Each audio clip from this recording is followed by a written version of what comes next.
ఇగో ఒక దిక్కు ఓనమాలు, ఇంకో దిక్కు దంచి కొడుతున్న ఆనలు అన్నట్టుందుల్లా మన తెలంగాణ ముచ్చట. ఎడ చూసిన వరదలు ముంచెత్తుతున్నాయి, చెరువులు మత్తడి దునుకుతున్నాయని టీవీలలో చెప్తుర్రు కానీ ఇంకా కొన్ని దిక్కుల్లో అయితే ఆనలే లేవు. ఒక్క సుక్క పడక జనాలు మస్తుగా అల్లాడిపోతుర్రు.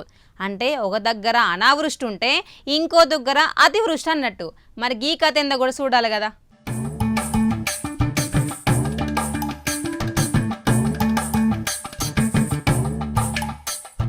భువనగిరి పట్టణంలో ఆనదేవుడు కరుణించాలని కోరుకుంటా గులాబ్ పార్టీ లీడర్లు ఆడోళ్లు రోడ్లెక్కి ఊరేగింపు తీసిర్రు.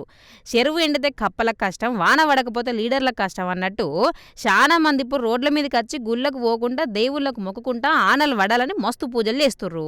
ఆడబిడ్డలంతా కలిసి రంగురంగులతో బిండలతోటి నీళ్లు పట్టుకొని దారంబడి బతుకమ్మ పాటలు తీరుగా నడుచుకుంటా బొడ్రాయి దగ్గరికి చేరిర్రు.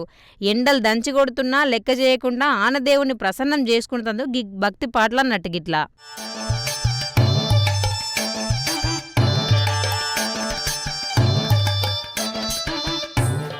ఇక ఆడోళ్ళంతా బిందెల కమానం నీళ్లు పట్టుకొని పోయి గా తల్లులను తండ్రులను కొలుసుకోవట్టే ఊర్లున్న దేవుళ్ళందరినీ లైన్లో పెట్టి మొక్కుతుర్రు. గీళ్ళంతా శివయ్యకు అట్లనే పెదవాడ పోషమ్మకు కుండల కొద్ది నీళ్లతోటి జలాభిషేకం చేసిర్రు.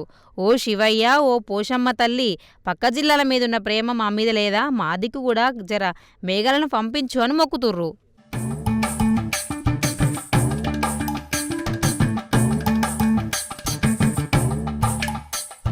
ఒక దిక్కు హైదరాబాద్ వరంగల్ అసొంటి ఏరియాలలో వానలు దంచికొట్టి చెరువులు మత్తడి వస్తుంటే గిటికి భువనగిరి సైడ్ మాత్రం ఎండకు ఎండి వానకు దడిచి అన్నట్టు అసలు వాన జాడే లేదట. లంకలు పుట్టిన వాళ్ళంతా రాక్షసులే అన్నట్టు ప్రకృతి కూడా ఒక్కో దిక్కు ఒక్కో తీరుగా పగబట్టినట్టు ప్రవర్తిస్తుందన్నమాట. ఇంకిందరు కొన్ని చోట్ల వరదలు ఎక్కువై కొట్టుకపోతుంటే ఇక్కడ మాత్రం సుక్క నీరు లెక్క కరువు వచ్చేటట్టుంది. ఇప్పుడు రైతులకు ఆరుగాలం అంతా కష్టమే ఉంది.